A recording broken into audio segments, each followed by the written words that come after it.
At 5:10 a.m., rainwater dripped from the corrugated roof of Bay 3 and tapped against the ambulance hood in a slow, metallic rhythm that made Rose Diaz feel every hour she had been awake. Her shoulders ached from lifting, her lower back pulsed with a dull line of pain, and the seam of her scrub top rubbed against skin already tender from old bruises, fading yellow beneath her cuffs. She sat on an overturned supply crate behind the loading dock, opened her wallet, and counted the bills twice anyway. $43. 2 wrinkled notices lay beside her lunch bag, their red stamps blurred where her wet sleeve had touched them. Final reminder and past due. The eviction warning was dated 3 days earlier. She folded the notices smaller, as if changing their size could change what they meant, then tucked them back into her bag with practiced care. Rent, utility, gas. Her phone screen lit with 3 missed calls from a number she had already blocked twice. She muted it, powered it down, and slid it into the outer pocket. The second phone stayed where it always stayed, wrapped in a sock at the bottom of her backpack, prepaid and switched off. Battery removed unless she needed to check one voicemail box from one specific city.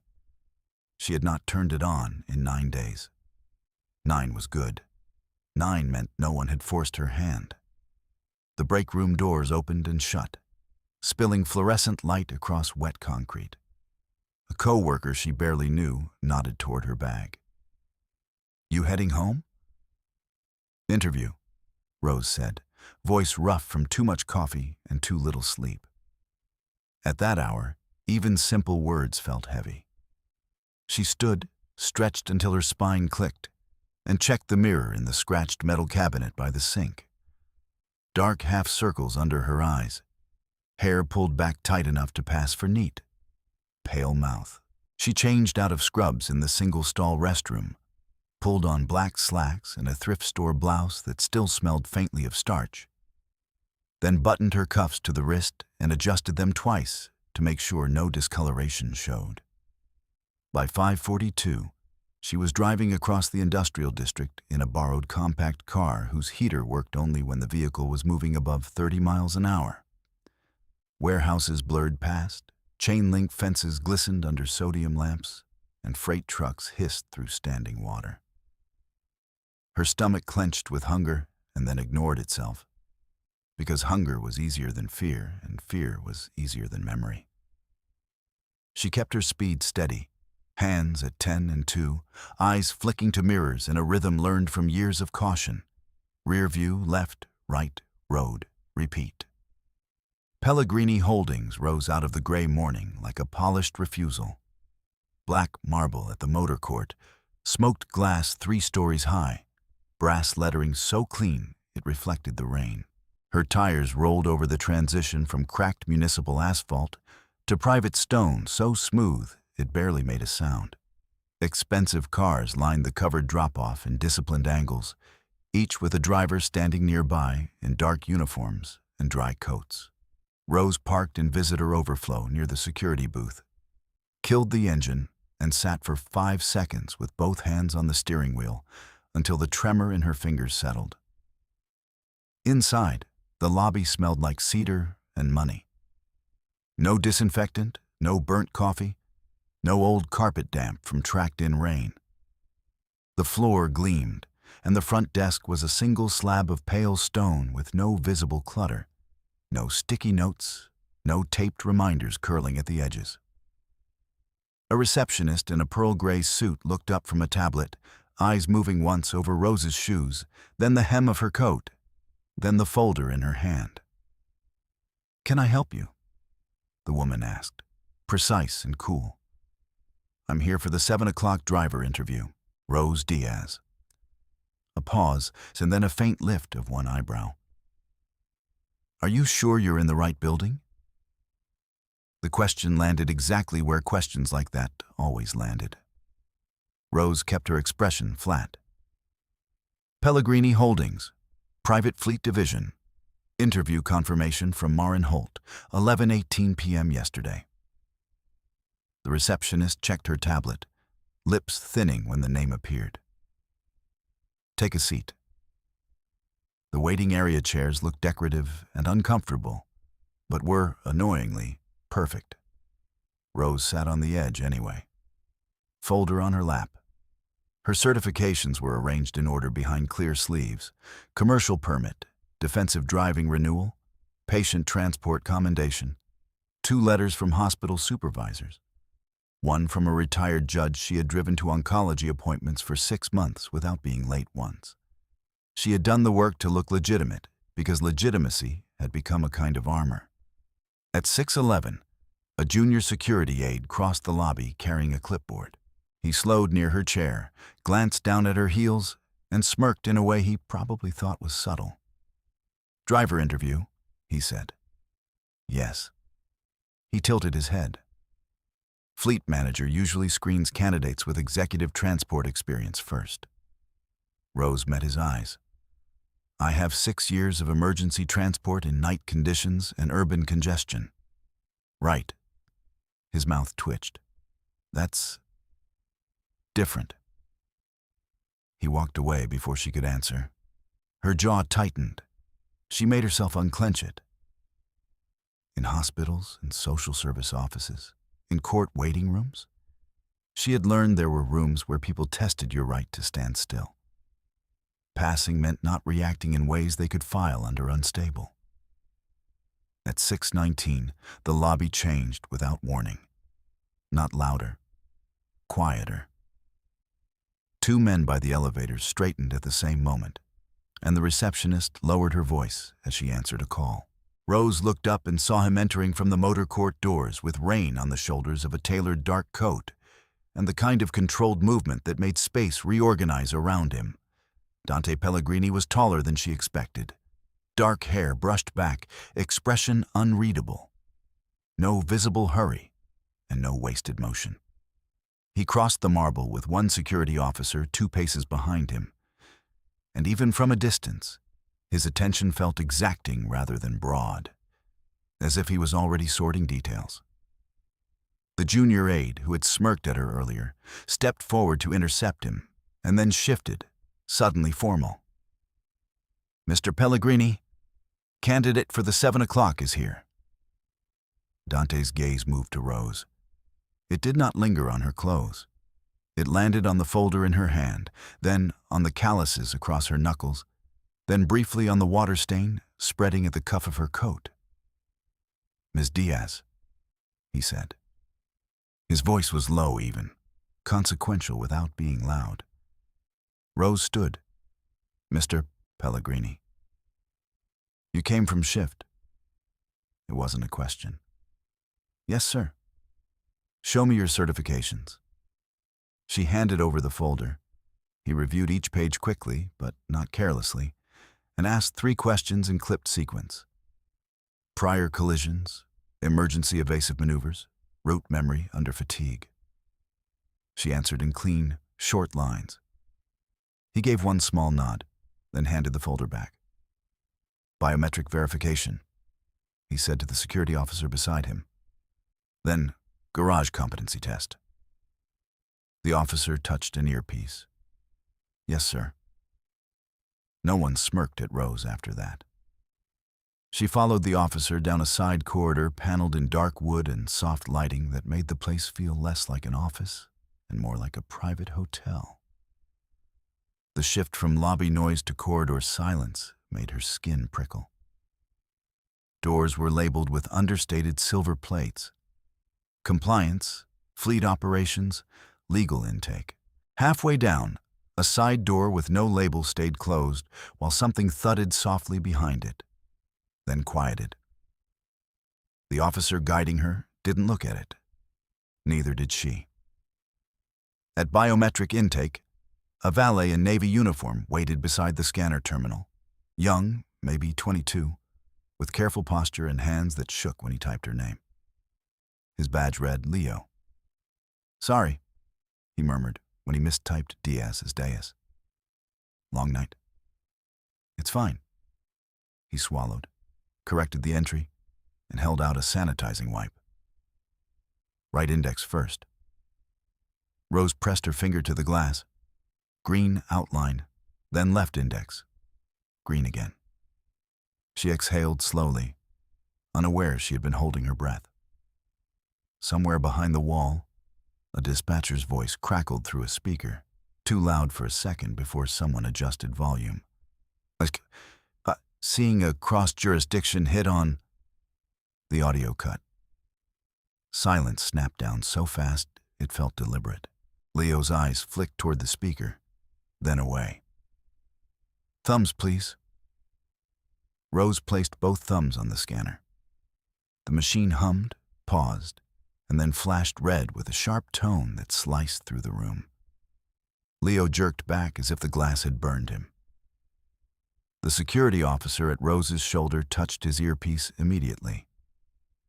"Chief, we have a red flag," he said. Footsteps approached at a measured pace. Dante entered with a second man Rose had not seen before.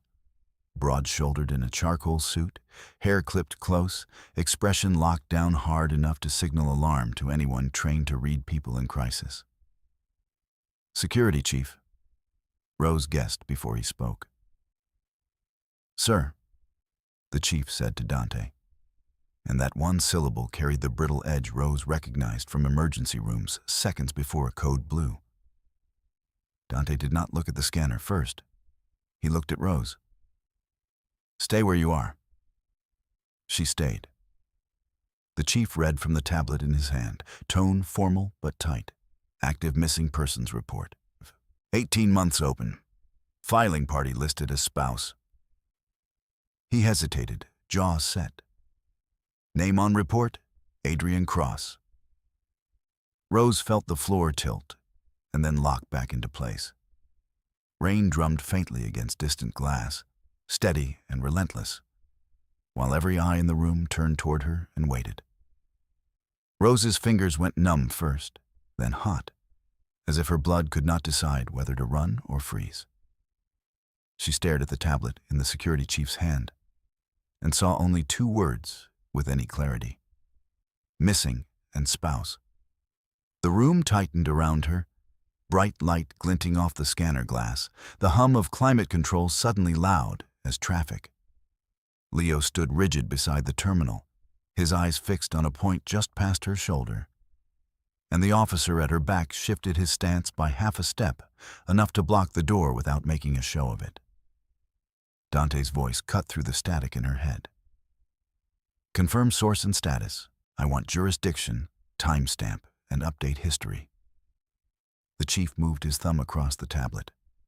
"State network pull with linked federal advisory. Last system refreshed 23 days ago. Report remains active, no closure filed."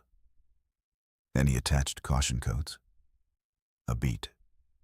Emotional instability notation entered by filing party. Recommended supervised return. The words landed like a public slap. Rose felt them as heat under her collar, humiliation rising hard and fast, because she knew how those phrases sounded to people in pressed suits and controlled corridors. Unstable. Supervised. The language people used when they wanted to strip a woman's credibility and call it concern. Dante's gaze stayed on her, unreadable.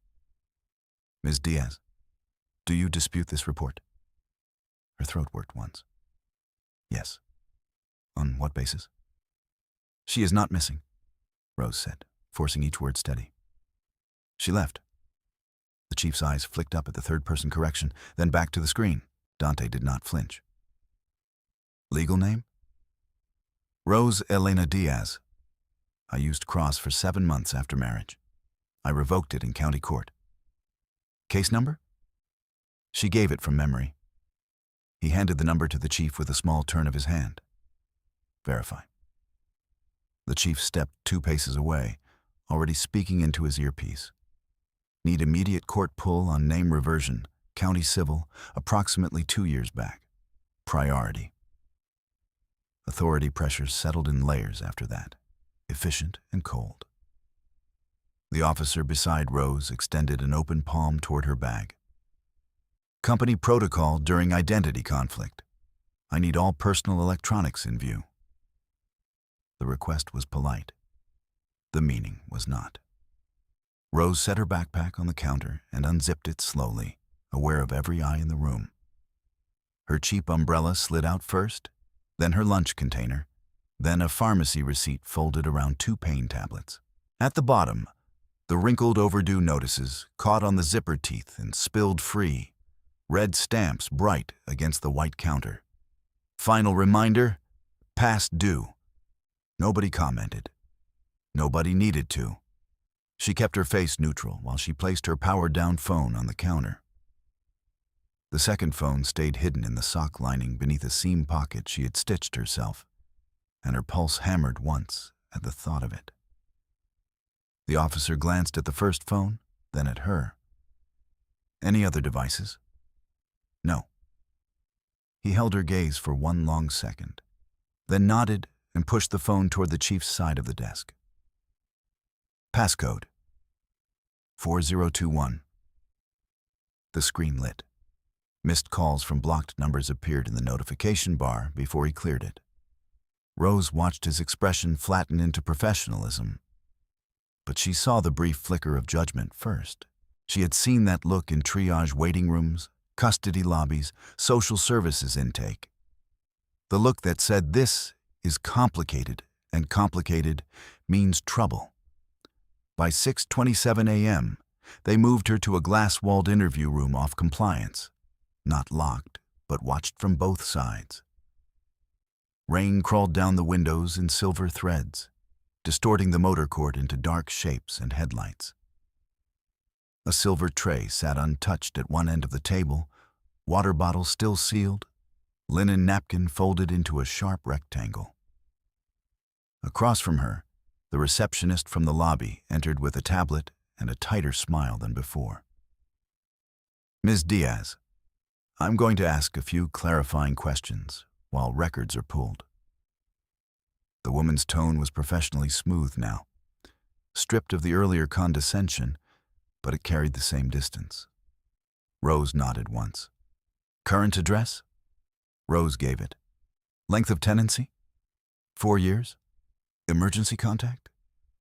Rose hesitated, then supplied her coworker Lena's number. No family names followed.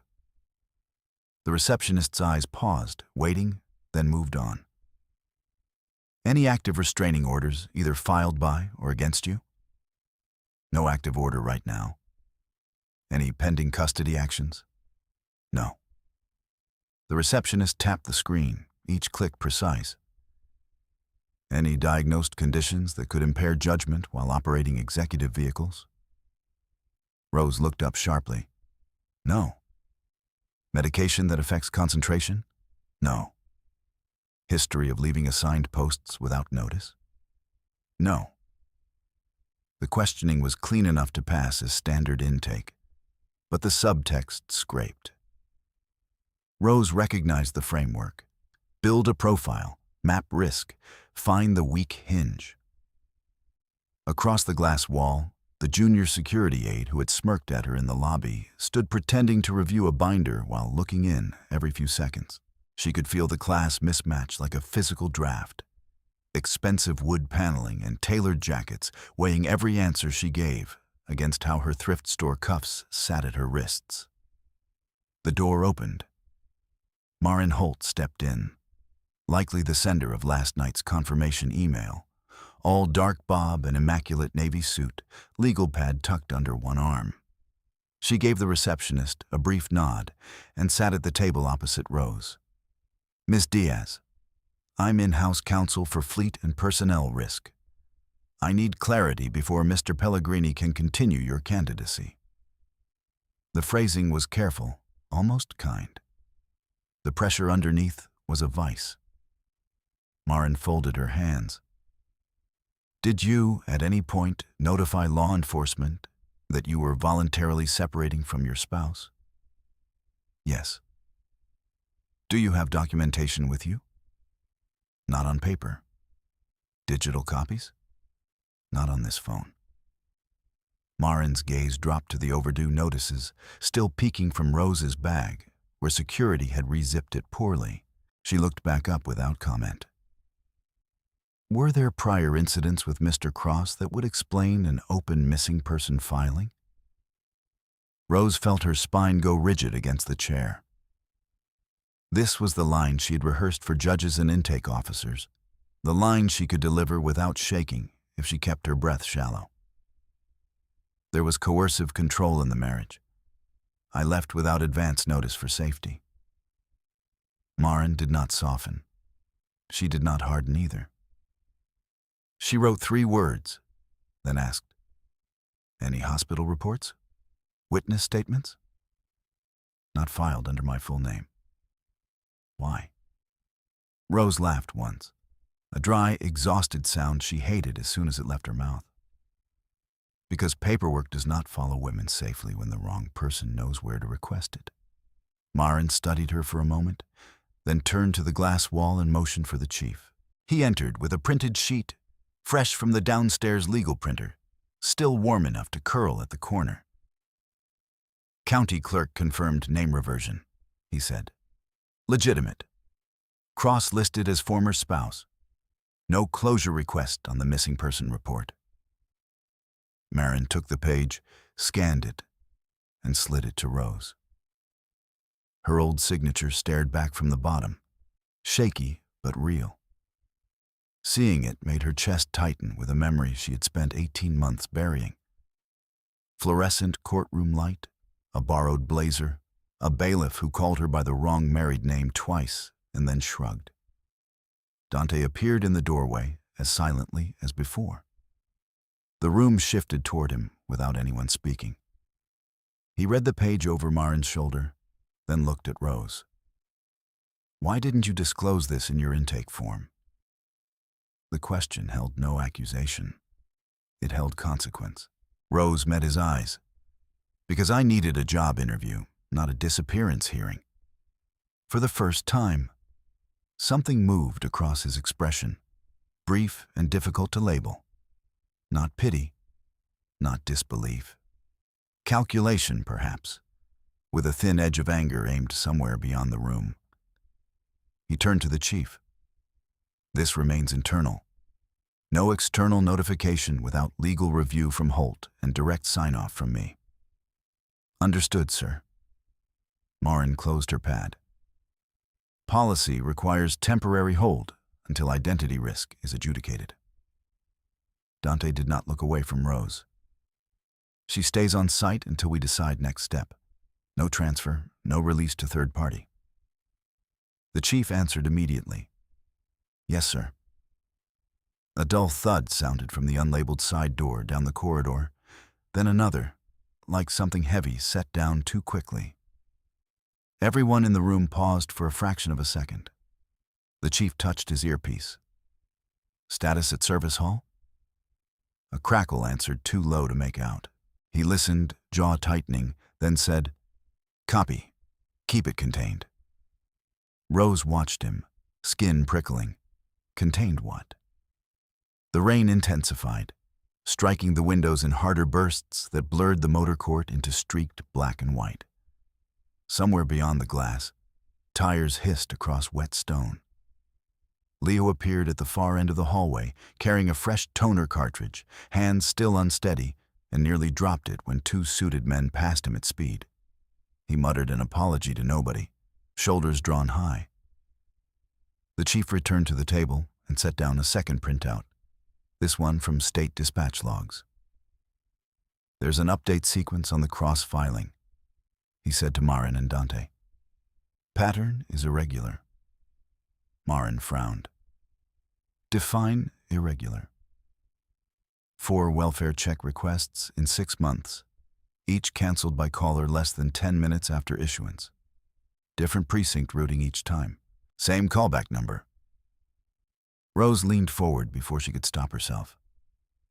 "What number?" The chief read it aloud. Her stomach turned cold. She knew the last 4 digits by muscle memory alone. Dante caught the change in her face. "You recognize it?" "It's not his personal line," Rose said, voice thinner than she wanted. "It's the switchboard for his old security contractor. They used it to mask calls." Marin and the chief exchanged a look, sharp and immediate. Dante's tone dropped. Can you prove that? I can identify invoices if you have subpoena access. Company name changed twice. The old name was Brackett Shield. New one starts with North. Northgate, maybe. She pressed fingers to her temple, pulling details from places she tried not to revisit.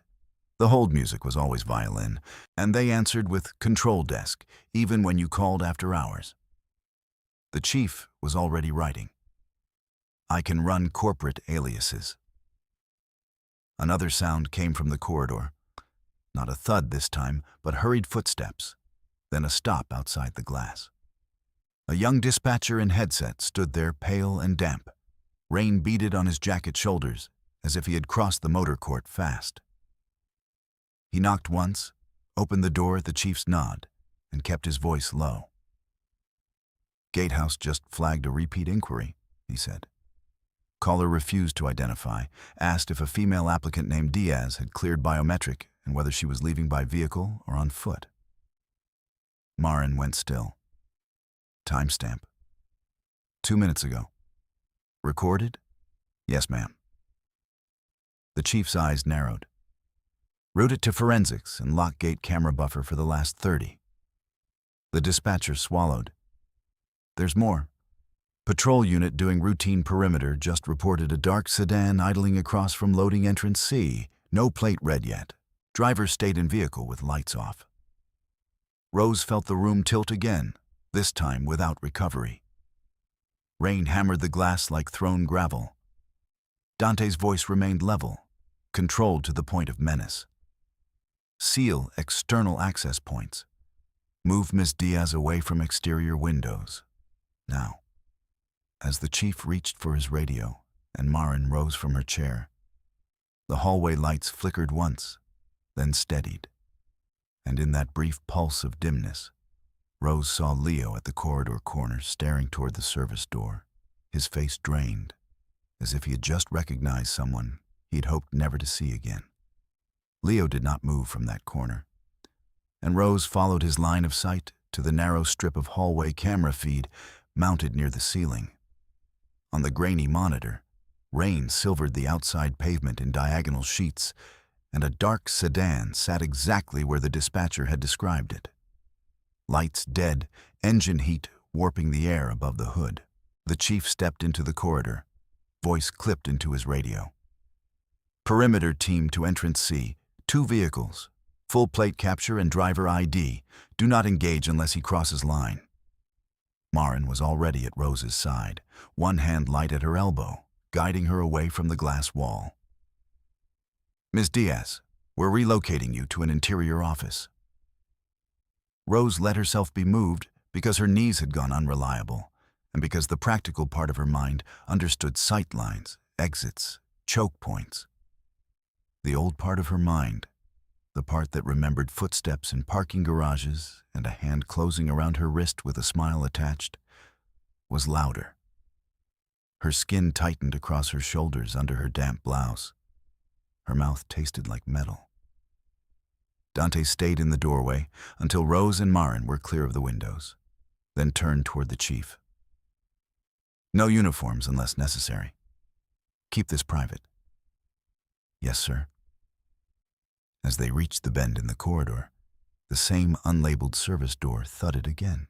This time it opened 2 inches and snapped shut, and a maintenance cart rolled past as if that explained the noise. It did not. Rose saw the maintenance worker's eyes flick toward her and away too quickly. They entered a smaller conference room with matte walls, no windows, and a long table scarred only by polished use. The air was cooler here. A diffuser in the corner pushed cedar and citrus into the room, expensive and calm in a way that made her nerves feel exposed. Marin closed the door, then checked her phone and set it face up beside her legal pad. Sit, Marin said. Drink water. Rose obeyed both commands. Her fingers shook against the bottle cap, and she tightened her grip until the tremor eased. Outside the room, footsteps crossed and recrossed the hall in measured bursts. The building had gone into a different kind of quiet, not empty but controlled, like an emergency department 10 seconds before trauma doors opened. A hard knock sounded once. The chief entered, rein on his shoulders now. Sedan's registered to a rental shell. Driver refuses to present ID. He says he's waiting for legal counsel. Whose counsel? Marin asked. He didn't say. The chief's gaze shifted to Rose. He watched the west lobby doors the whole time. Before anyone answered, Marin's phone buzzed. She glanced at the screen and stood at once. Gatehouse. She took the call on speaker, and a guard's strained voice filled the room under the hiss of rain. Ma'am, we have a man at the front barrier identifying himself as Adrian Cross. He has 2 associates and papers in a waterproof case. Claims he's executing a protective return order for his wife. Rose's hand slipped on the bottle and knocked it against the table. Water beaded and rolled toward the edge. Her vision narrowed to the phone, to that name spoken in a neutral professional tone.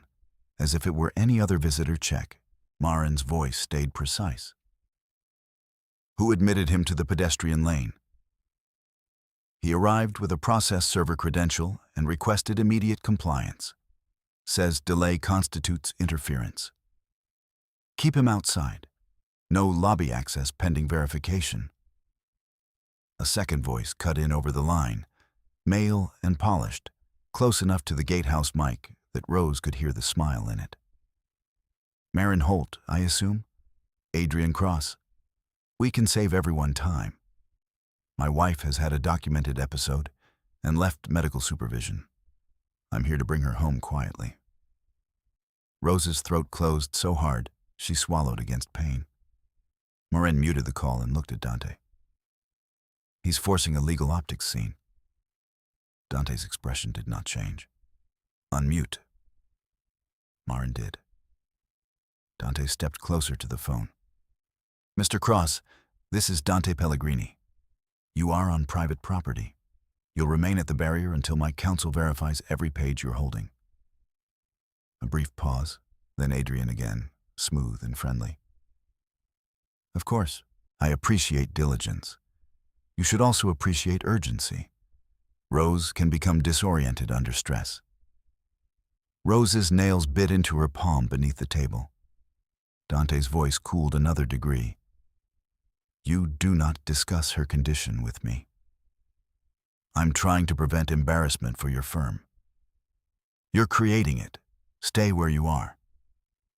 The line went silent except for rain and distant traffic. Then the guard came back. Sir, additional vehicles are stacking at drop-off. Morning clients are seeing this. Dante glanced at the chief. Move all arrivals to East Entrance, now. The chief was already transmitting orders as he left. By 6:41 a.m., the motor court had become a stage anyway. Through internal camera feeds pulled onto the conference room display, Rose watched black umbrellas bloom and fold under the awning, while drivers pretended not to stare. A courier paused with a document tube tucked under his coat, turned toward the gate, and did not move until security redirected him. The receptionist in pearl gray stood just inside the lobby doors, posture rigid, tablet clutched like a shield. Adrian appeared on the center camera as the gate arm lifted halfway to allow document transfer only. He wore a navy overcoat, no umbrella, rain slicking his hair back from his forehead. He looked exactly as he always had in public settings. Careful, handsome, faintly concerned, every line of his body arranged to telegraph patience. One associate held the waterproof case. The other stood a step behind with a legal courier badge clipped to his lapel.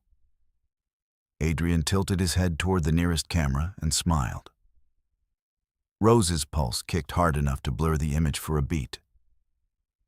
He knows where the camera is, she said, voice barely audible. Dante looked at her, then at the screen. He wants the recording. Marin scanned the documents as a guard held them under the awning camera, page by page. Protective return petition, Emergency motion language. No judge's signature on this copy. Then he has no enforcement, Dante said. Not yet, Marin corrected. But if he claims immediate risk and we stonewall, he'll file obstruction by noon. Adrian shifted his weight and leaned toward the gatehouse intercom. Audio spiked in the conference room. Rose, he called, warm as a husband arriving with forgotten keys. You don't need to hide. You're tired, that's all. Come talk to me. The room went still around Rose. Fatigue pressed down behind her eyes, 12 hours of lift and carry and rain and humiliation collapsing into a single fragile point. She could not feel her feet against the floor. She could feel the old script sliding into place, word by word, tone by tone, the gentleness that came before a locked door. Dante reached to the console and cut external audio. No, he said quietly, more to the room than to her. He does not get her voice. Adrian did not need audio to escalate. On camera, he lifted one document and angled it toward the lens, then spread his free hand in an appeal meant for witnesses. The associate behind him spoke to the guard with visible irritation. Two chauffeurs at the edge of frame exchanged glances and looked away when security turned. Then Adrian did what he always did when denied private access. He made it public. He raised his voice enough that the gate microphones caught every syllable. My wife is unstable and being manipulated by people who don't know her history. You are aiding a disappearance. The words hit Rose like open air in winter. Her shoulders drew tight. Shame burned under her skin despite everything she knew, despite evidence, despite 18 months of surviving him by refusing to be located. He had found the oldest lever and pulled it where strangers could watch. Marin set her jaw. I want him off the lane. Before she could issue the order, the west lobby doors slid open and two early clients stepped out under the awning, drawn by the commotion. One looked from Adrian to the guards, to the camera dome overhead, with quick, speculative interest. This was the exact contamination Dante wanted to avoid. Witnesses with money and opinions, story fragments moving into phones before facts caught up. The trigger event had arrived in full view, wet pavement and polished lies. Dante turned from the screen and faced Rose directly. Look at me. She did, because his voice cut through the noise inside her like a clean line. Do you want contact with him? No. Do you consent to leaving this room with me to address this in controlled conditions? Her first attempt at speech failed. She swallowed and tried again. Yes. He nodded once, decision made. Then we move on your terms. The next minutes unfolded fast and hard, and Rose almost lost them. Dante opened the door, and the chief was already there with 2 security officers and a tablet running live feeds. Marin stepped into the hallway with her phone to begin court verification and restraining protocol checks. People moved around Rose, past Rose, for Rose, and her body lagged behind her mind by one dangerous beat.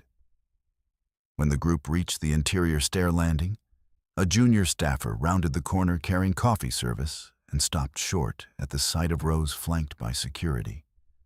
His eyes widened, flicked to her face, then to Dante, then away. He pressed himself to the wall, tray rattling. Rose felt the humiliation of that glance, like heat at the base of her throat. Not fear of Adrian for that second, fear of being interpreted. At the stairwell door, voices rose from the lobby below, muffled by concrete but unmistakably agitated. Adrian had moved closer to the glass frontage. She knew his cadence even through walls. Calm, injured, reasonable, deadly. Her feet stopped, not a choice. A freeze response so total she could not take the next step. The chief noticed first. Ms. Diaz. She stared at the painted line on the floor where gray met black rubber tread. Her lungs drew air and rejected it. The edges of the hallway blurred. In her peripheral vision, everything became pieces. Chrome door bar, raindrops on a coat sleeve, the faint tremor in Leo's hand when he had typed her name. She heard herself make a sound that might have been a word. Dante moved into her line of sight and blocked the corridor without touching her. His voice dropped, low and steady, a command wrapped in restraint. Rose, track my count. 4 in, 4 out. She followed on instinct. 4 in, 4 out. The second cycle hurt less. Again, he said with his eyes, not his hands. She breathed. Color returned to the hallway. Sound returned in layers. Rain. Radio static. Marin speaking rapidly somewhere to a clerk about docket numbers and signature authority. Dante waited until her focus settled, then gave orders without looking away from her. Chief, lockdown entry. Confirm warrant validity with court clerk on recorded line. No one moves her without my order. Yes, sir. Pull gate audio and video from first contact. Preserve chain of custody. Already running. To all posts, external narrative is legal verification in progress. No commentary, no leaks. The chief transmitted each directive as Dante spoke, turning command into structure around her. Adrian's voice cut through the stairwell door, louder now, sharpened by denied access. Rose, this is enough. You're making yourself look sick.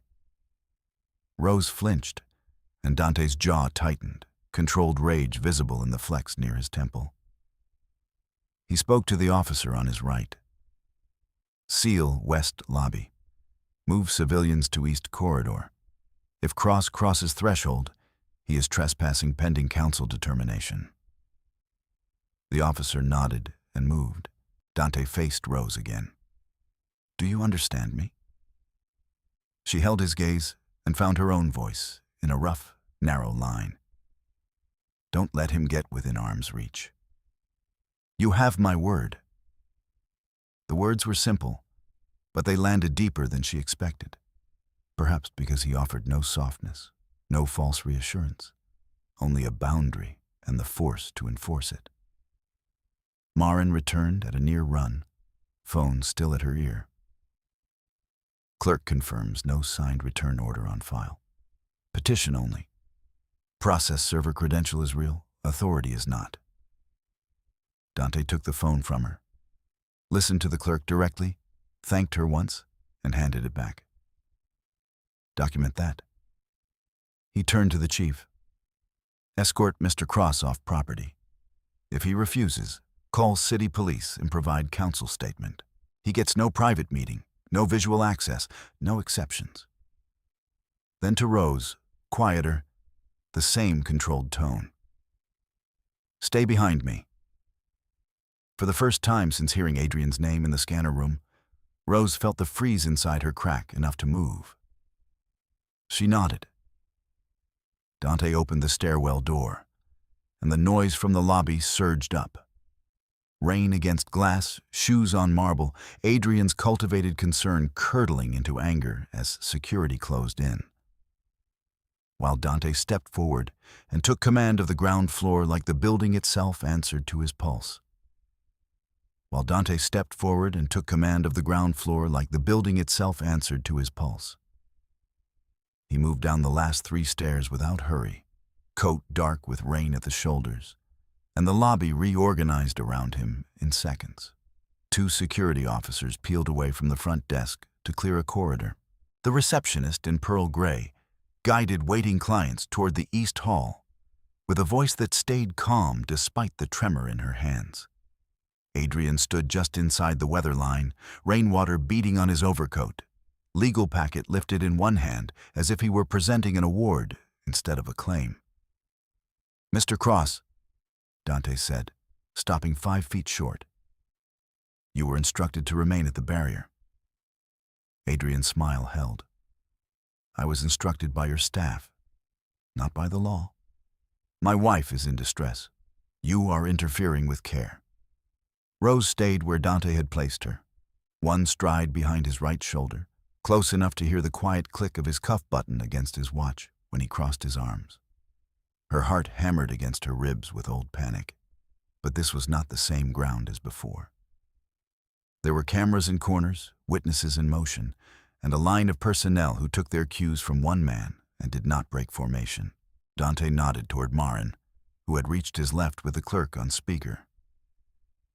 Council has confirmed your packet is an unsigned petition. No enforcement authority. You have 60 seconds to exit private property. Adrian laughed softly, almost disappointed. You're making this dramatic. Rose, tell them you forgot your medication. The sentence sliced through her, not because she believed it, but because he had built entire years out of that tone. Gentle correction, public concern, private punishment. Her throat tightened, then she heard Dante again, low and precise, not looking back. Rose, stay behind me. She answered before fear could close her mouth. I'm here. Adrian's eyes flicked to her and sharpened. He took one step forward, hand half lifted in a conciliatory gesture, and 4 things happened at once. The chief moved to intercept. One officer shifted to Adrian's blind side. Marin told Gatehouse to start trespass recording, and Dante raised one hand chest high, palm flat, a stop signal that halted everyone except Adrian. Do not take another step, Dante said. There was no volume in it, only consequence. Adrian stopped anyway, jaw twitching once before the smile returned. You're overreaching, Mr. Pellegrini. She's legally my spouse. Former spouse, Marin said. Verified by county record at 6:32 a.m. You were informed. Adrian ignored her. Rose, look at me. You are frightened and confused? Come with me and this stays private. Rose felt the old freeze claw upward. She locked her knees, fixed her eyes on the seam of Dante's coat, and forced air into her lungs in the same count he had given her upstairs. 4 in, 4 out. She heard the chief begin formal trespass language, heard Adrian interrupt, heard the rain striking the glass like static. Then Dante shifted half a step to block Adrian's line of sight completely. You do not address her again, he said. Chief. The chief's voice turned official. Adrian Cross, you are now trespassed from Pellegrini Holdings property. Leave immediately or city police will remove you. Adrian's polished mask slipped for a single second. You think this protects her? Dante held his stare. It protects my property and my employee candidate. Whether it protects your image depends on your next choice. 2 uniformed city officers entered through the side vestibule at that moment, summoned 3 minutes earlier and now standing at the edge of the marble with rain on their sleeves. Notebooks open, body cameras active. No one touched Adrian. No one needed to. The legal perimeter had closed around him with documented steps and calm witnesses. He looked from the officers to Dante, then past him as if trying one last time to catch Rose's eye. Dante did not move, but his presence made that look useless. Adrian handed his packet to one associate, smoothed his coat, and spoke to the officers in a tone of wounded professionalism. I'll cooperate. Please note I attempted lawful contact regarding a vulnerable adult. Noted, one officer said. As they escorted him back through the rain, Adrian turned once at the doors. His expression was pleasant again, almost warm, and that frightened Rose more than shouting would have. This isn't over, he said. Dante did not answer him. He watched until the patrol car lights disappeared beyond the gate, then turned to the chief. Outcome. Cross removed without incident. Officers took statements from Gatehouse and Council. We have full video and audio from first contact to exit. Secure 2 copies, one for legal, one off-network archive. No edits. Yes, sir. Dark sedan at entrance C? Driver identified. Contract process runner hired through third party this morning.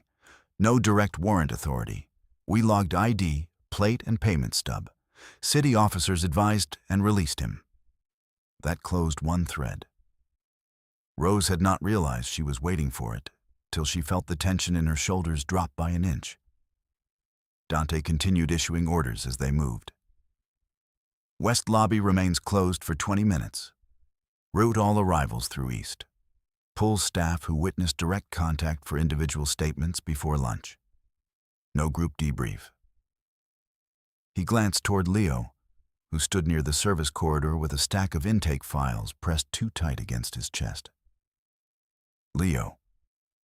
The valet straightened. Sir, you're off scanner duty for the day. Sit with HR and counsel, give a full account of every call you handled this morning, including the one that asked for Ms.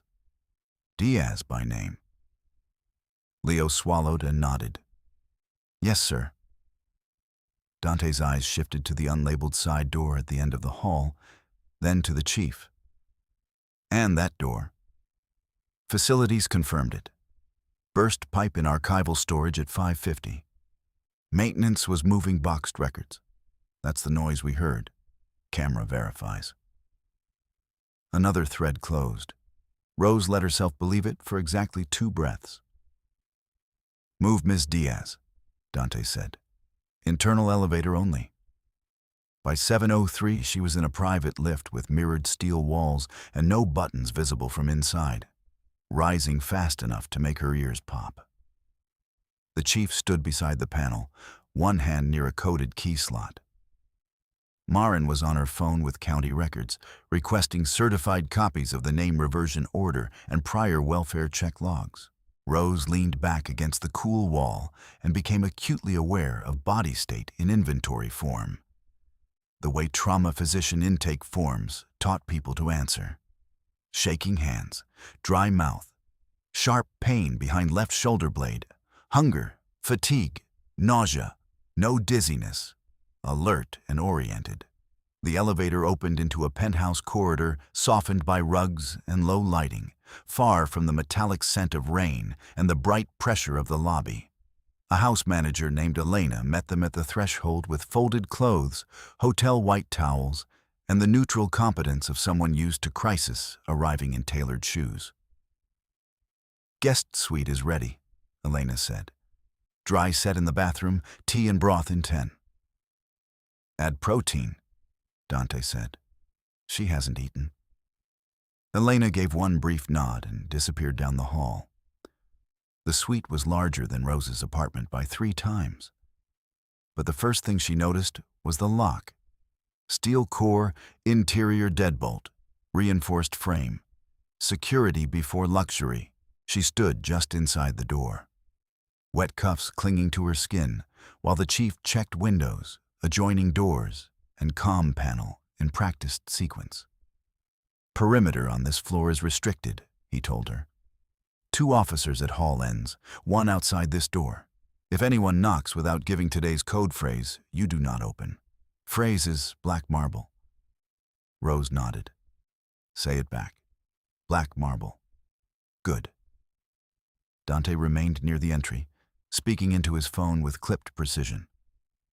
Dr. Sayeg to penthouse now. Trauma-informed, discretion required.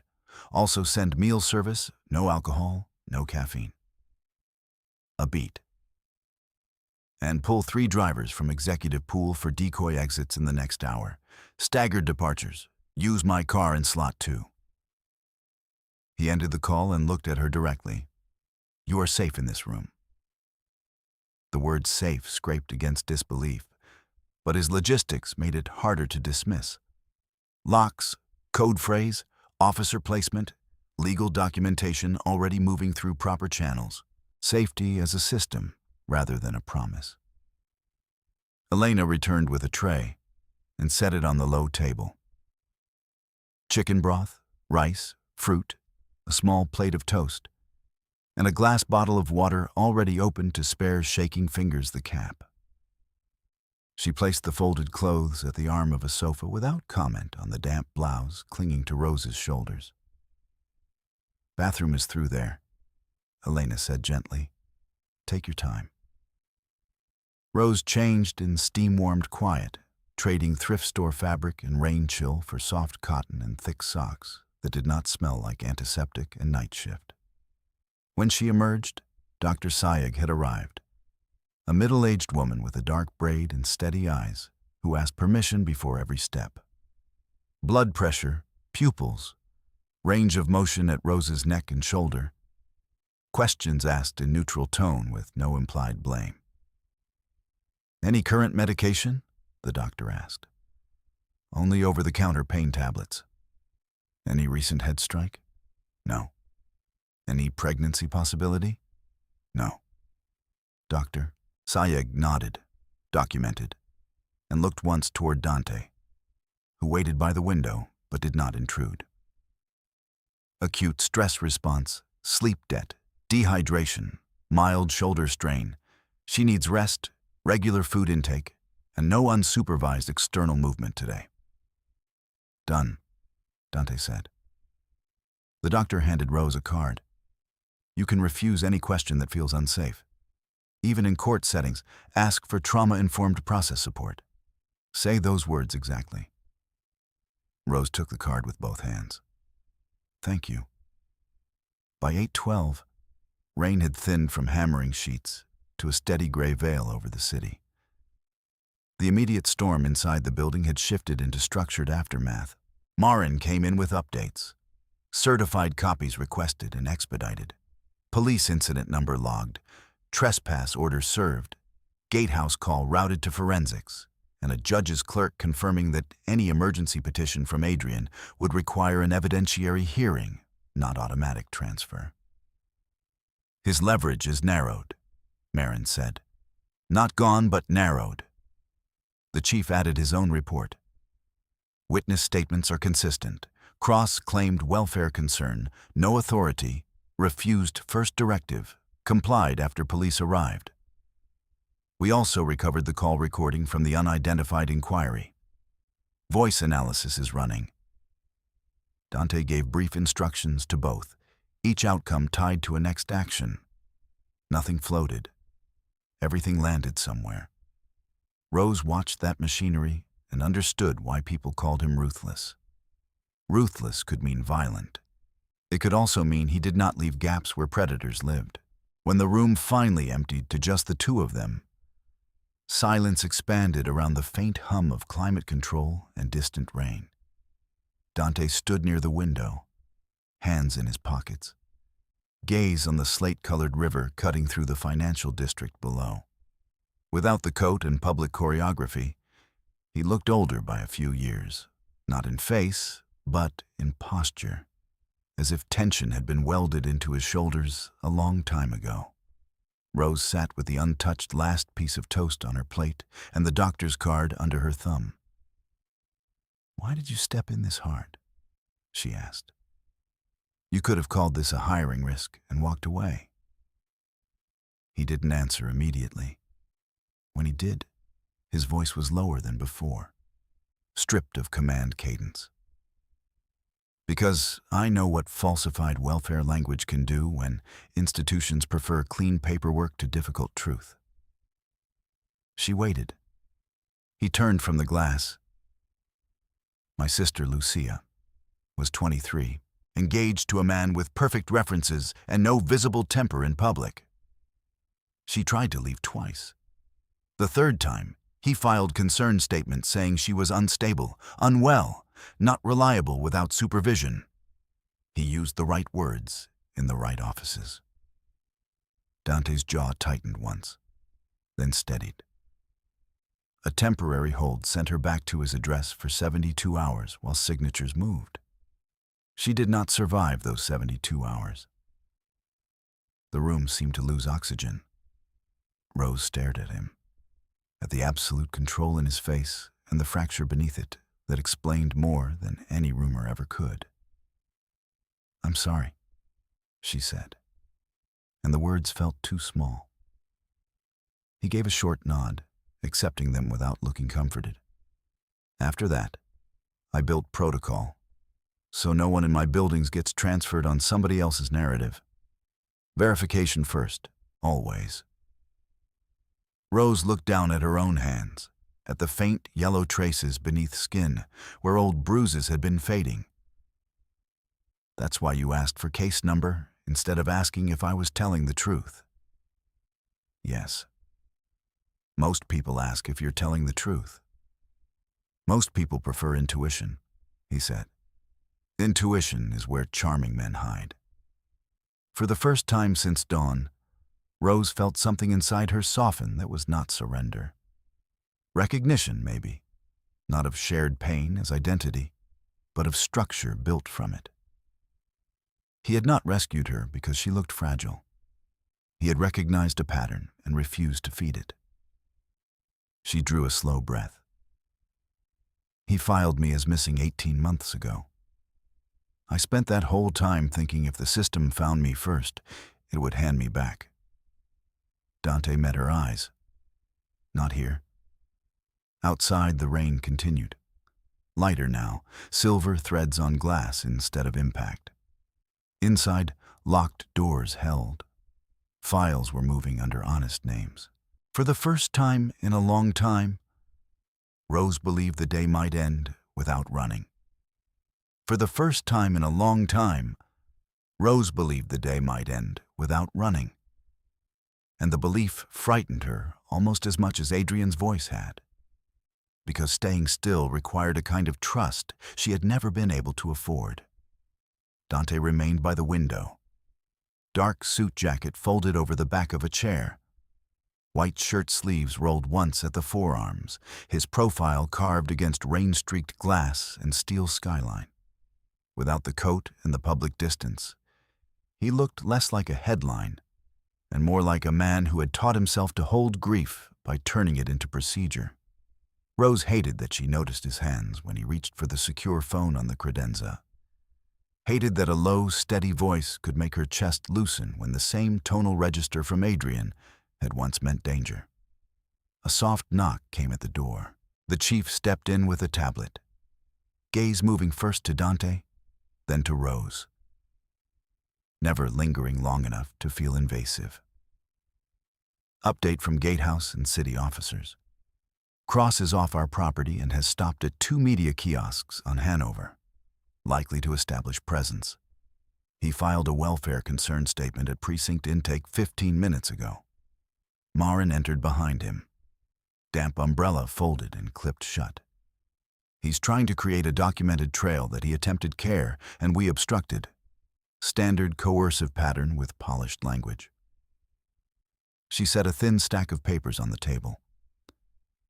I need your signature on a non-contact declaration and a sworn statement that you are here voluntarily. Rose nodded and reached for the pen. Her fingers hovered over the first line when Dante spoke without raising his voice. You have counsel present before you sign.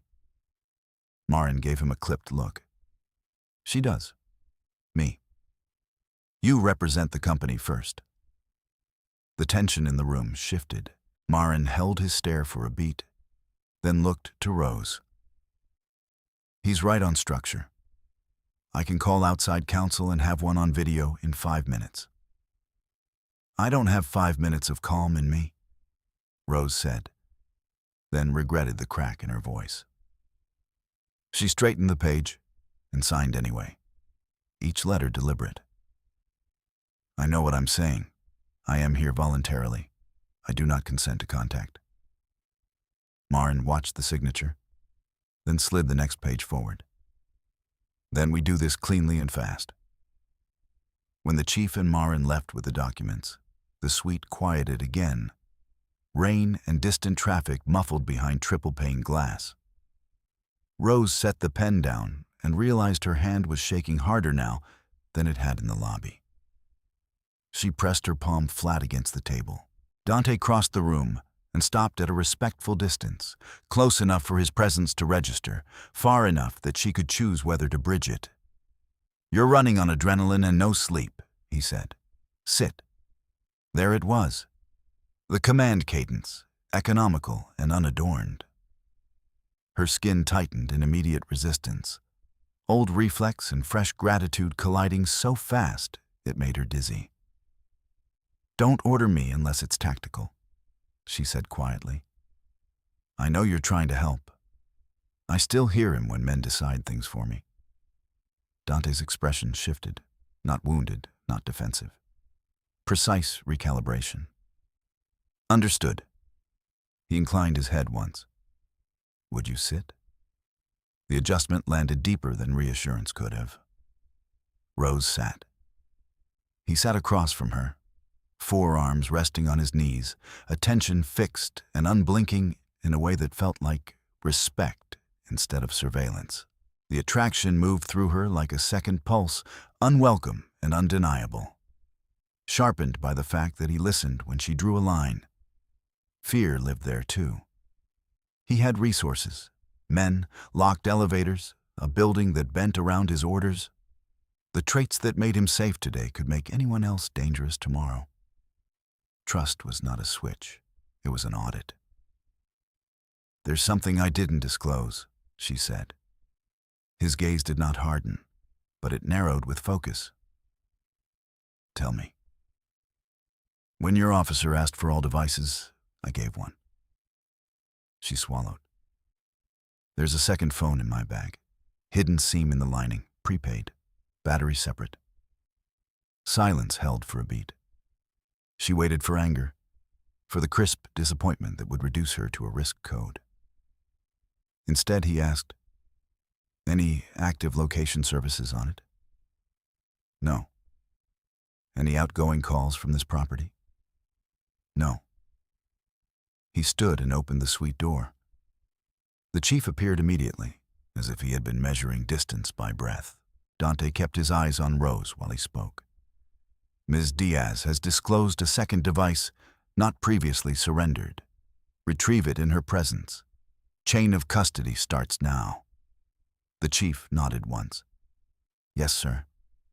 Rose led them to her damp bag by the sofa, opened the lining with her thumbnail at the hidden stitch, and handed over the thin black phone and loose battery. The chief photographed both on his tablet with timestamp and room number, then placed them in separate evidence sleeves, clear plastic snapping shut with a sterile sound that made Rose's throat ache. "Passcode?" he asked. 7206. "Do you consent to forensic extraction?" She looked at Dante first, then back to the chief. "Yes, full extraction. And I want copies of any message tied to Adrian Cross or his contractors." "You'll have them through legal," the chief said. "I'll log this to Holt and City Liaison." Thread closed. Evidence moved into process. Rose exhaled. A short while later, a house staffer replaced the cold tea with fresh and set a clean legal pad beside Rose without comment, while forensics sent a preliminary ping to Marin. 12 voicemails, 9 blank, 2 from unknown switchboards, 1 from a woman at a shelter line Rose had called and never reached in time. Marin requested transcription and voice comparison, then stepped into the hall to coordinate with precinct records. External contact, outcome underway. Rose stood at the window again, mug warming her palms, watching rain soften the hard geometry of the city below. Dante joined her at an angle, shoulder not touching hers. His reflection fractured across the glass beside her own. "You disclosed the second phone when you could have kept it hidden," he said. "I'm tired of surviving by omission." "That is not a small shift." She gave a brittle laugh. "Don't make it noble. I disclosed because I need your system to hold. And because you decided I wouldn't use it against you." She turned to him. "I decided to test that." His mouth moved in the ghost of acknowledgement. "Fair." A secure line rang on the desk, one sharp tone repeated. Dante crossed and answered on speaker at Marin's signal from the doorway. A city officer's voice came through, formal and brisk. "Officer Delaney, Central Precinct." We have Mr. Cross at intake requesting immediate welfare verification of Ms. Rose Diaz, alleging coercive detention at your address. Marin stepped in fully. Counsel for Pellegrini Holdings. Ms. Diaz has signed a voluntary presence statement and a no-contact declaration. We can transmit both within 3 minutes. Understood, Delaney said. Procedure still requires direct verbal confirmation from Ms. Diaz, if she consents. Recorded line. Rose set her mug down. Her pulse skittered. This was the hinge. Speak, and her voice entered another file that could travel. Refuse, and Adrian kept his narrative breathing. Dante looked at her, not the phone. You can decline. If I decline, he keeps filing welfare checks until one lands with someone careless. That risk exists, Marin said. If you confirm on record, his path narrows. Rose nodded once. Put it through. Delaney returned with a click of transfer, and a second voice slid onto the line, smooth, familiar, dressed in concern. Rose, thank God. They said you were upset. I'm here to take you home. Her stomach turned, but she stayed upright, eyes locked on a point over Dante's shoulder. This line is recorded? Delaney answered. Yes, ma'am. Then hear me clearly. I am at Pellegrini Holdings by choice. I am not missing. I do not consent to contact from Adrian Cross by phone, in person, through legal contractors, or through third parties. I am reporting a pattern of coercive control and stalking behavior, including false welfare filings. A beat of static, then Adrian, the smile gone from his voice. You're repeating what they coached you to say. Rose felt the old tremor climb her ribs and forced her breath steady. No, I'm saying what you taught me to fear saying. Rose, do not use my first name as permission. The line quieted enough that she could hear rain ticking against the glass.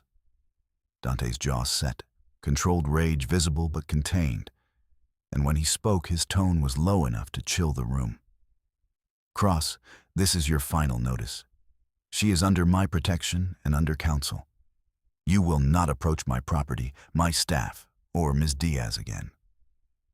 Adrian gave a short, disbelieving laugh. Your protection? Is that what you call possession? Dante did not blink. I call it a boundary you don't cross. Marin stepped closer to the speaker. Mr. Cross, continued contact after this recorded refusal supports harassment, enhancement, and coercive control charges. This is not negotiation. Delaney came back on the line. Procedural now. Statement logged. Welfare verification complete. Mr. Cross, you are directed to cease direct contact pending counsel communication. Ms. Diaz, do you request patrol support for any transport today? Rose glanced at Dante, then answered for herself. Yes. Any external movement goes through coordinated escort and recorded route. Logged, Delaney said. A liaison will call counsel within the hour. The line disconnected. Rose's knees threatened to fold. She caught the back of a chair and held. Dante moved one step toward her, then stopped, letting her choose. She straightened without taking the offered distance away. I thought saying it would make me feel clean, she said. It feels like being flayed in public. It feels like evidence, Marin said gently. Evidence feels raw before it feels protective. The chief knocked and entered with a folder already assembled. Forensics pulled 2 actionable items from the second phone. First, a voicemail from Cross's contractor switchboard with date stamp 4 days ago, requesting confirmation of your return location. Second, metadata linking that call to today's Gate Inquiry Hub. We preserved originals and created certified copies. Submit both to precinct and court clerk, Marin said, And note voluntary disclosure by Ms. Diaz. Already queued. Physical evidence resolved. Collected, logged, transmitted.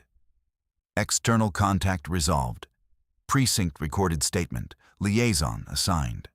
The machinery kept moving. Dante looked at Rose, and the hard lines in his face eased by a fraction.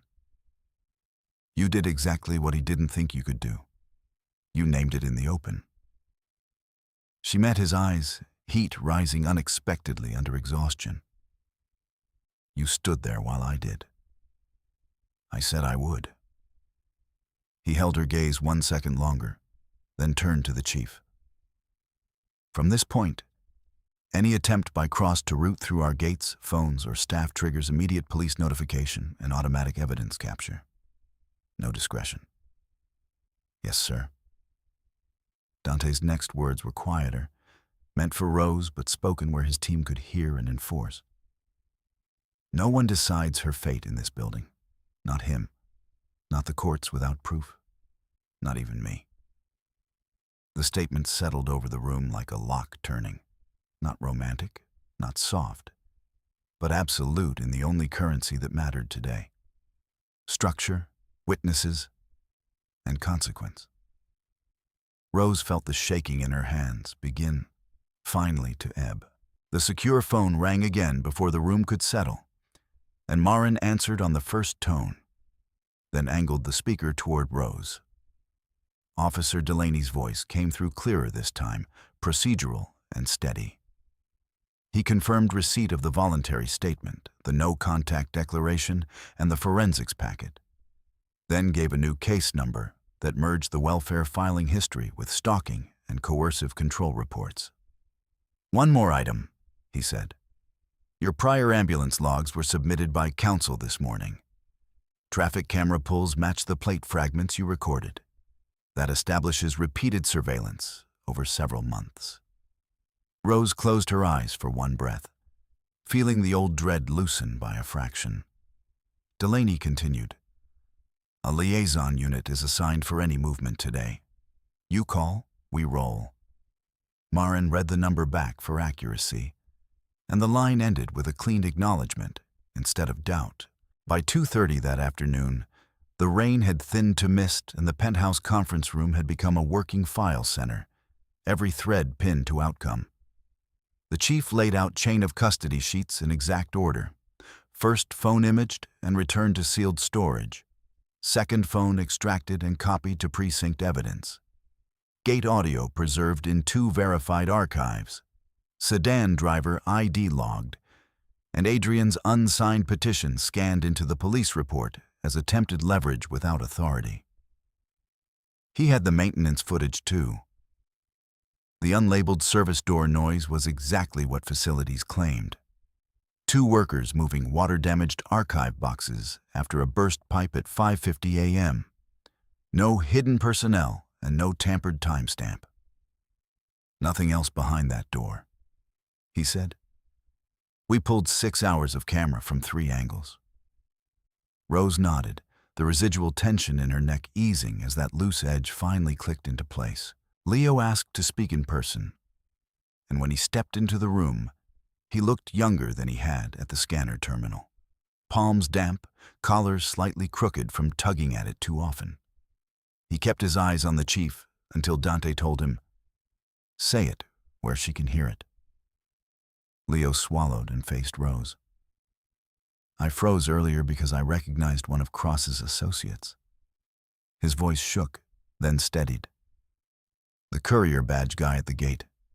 He used to contract through Brackett Shield before they rebranded under Northgate affiliates. I worked parking detail one summer at a property they serviced.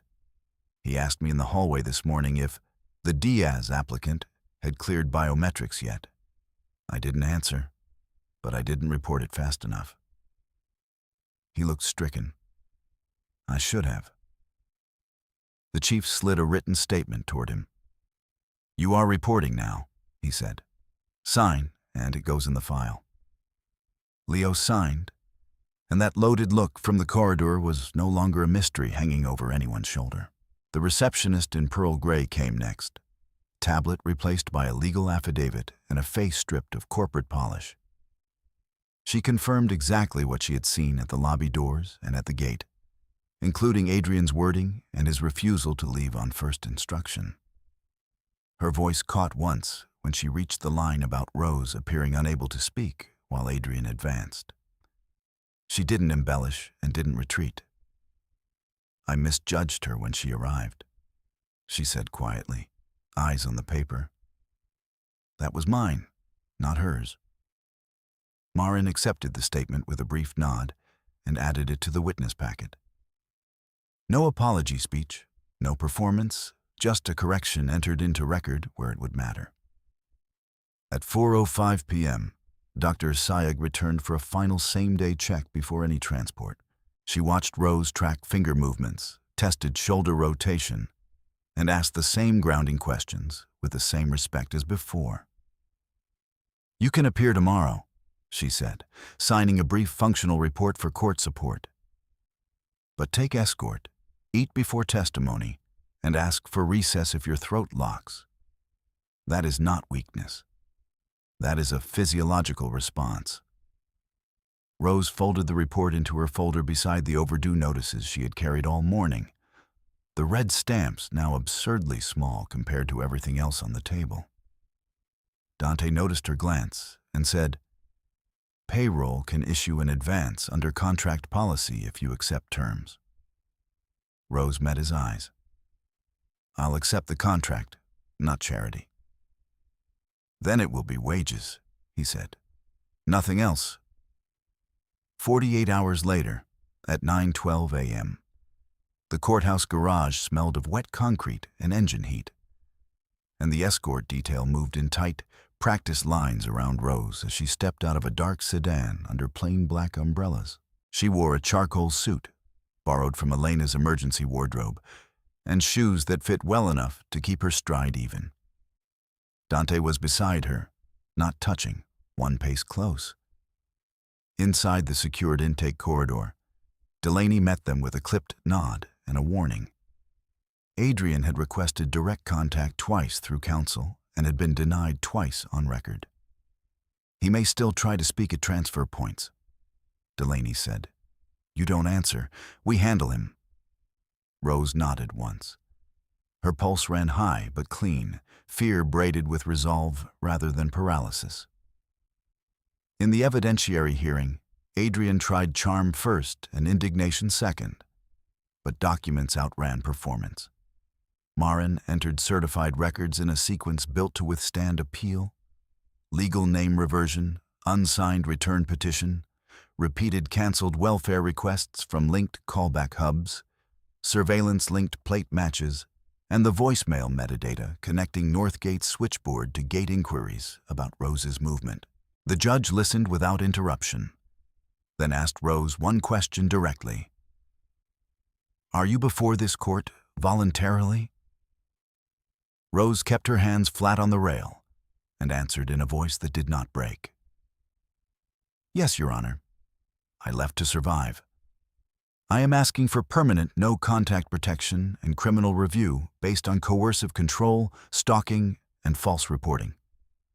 Adrian started to speak over her. The judge cut him off sharply and warned counsel. The incident came in the garage after adjournment, swift and ugly in intent, but brief in execution. Adrian broke from his attorney's side as deputies turned the corridor, reached toward Rose with a small pen-shaped injector concealed in his sleeve, and hissed, "You were always coming back." Rose held his gaze one clear second, then stepped back exactly to the taped line Delaney had shown her on arrival. Deputies closed on Adrian before he reached her, pinning his arm, disarming the injector, and pressing him against the pillar while body cameras recorded every angle. Dante did not lunge. He stood between Rose and the struggle, voice low and barely contained as he addressed the deputies. "Chain of custody on that device. No private deal. Full charge." Delaney answered. "Already in motion." Rose's knees trembled after the threat was contained, but she remained upright as the evidence bag snapped shut, and the final pretense around Adrian fell away in public view. By 6:40 p.m., the missing person alert was formally rescinded in the state network, and a clerk read the confirmation number over speaker while Marin, the chief, and Rose listened in Dante's office. Delaney called moments later with the follow-through. Adrian held pending arraignment on attempted assault, harassment enhancement, false reporting, and stalking-related counts. Contractor inquiries widened to include the Northgate alias chain, and emergency no-contact protections were entered pending final hearing. 4 weeks later, the court granted permanent no-contact and protective orders, and Adrian's criminal case closed by binding felony disposition on the garage assault and related conduct, with terms that barred direct or proxy access to Rose indefinitely. Every external contact now had an answer attached to it. Every report had a destination. Every item collected had either been submitted, certified, or returned under signature. The contract meeting happened at the same black marble table where Rose had first felt out of place. This time the folder in front of her bore her legal name in clean print. Rose Elena Diaz. Lead driver, executive fleet. Wage rate, overtime protections. Lodging option for security risk periods, independent counsel review clause, and an explicit line she requested herself. No transport assignments routed through parties with active legal conflict. Clipped on top sat payroll confirmation that her contractual wage advance had posted to the landlord account, and the eviction notice had been stayed as current. Dante waited while she read every page. No pressure, no hovering. When she reached the signature line, she looked up. "I work for you," she said. "I do not belong to you." His answer came without pause. "Correct." She signed. Night settled over the motor court in reflected gold and wet stone. When Rose stepped outside with her new ID badge warm from the laminator, 2 security officers took distant posts and gave her space to breathe. Dante joined her under the awning, rain tapping softly on the edge of the canopy. "From here," he said, "trust is built in daylight. Locked doors, honest files, explicit choices." Rose turned the badge over in her fingers, then clipped it to her jacket with steady hands. Safety still felt provisional, and maybe it always would in a world where paperwork could be weaponized. But provisional was no longer the same as fragile. She had a name restored, a record corrected, wages earned, and a structure that answered when she spoke. She looked at the glass doors behind them, then at the street beyond the gate, and walked forward knowing no one ever decided her fate again.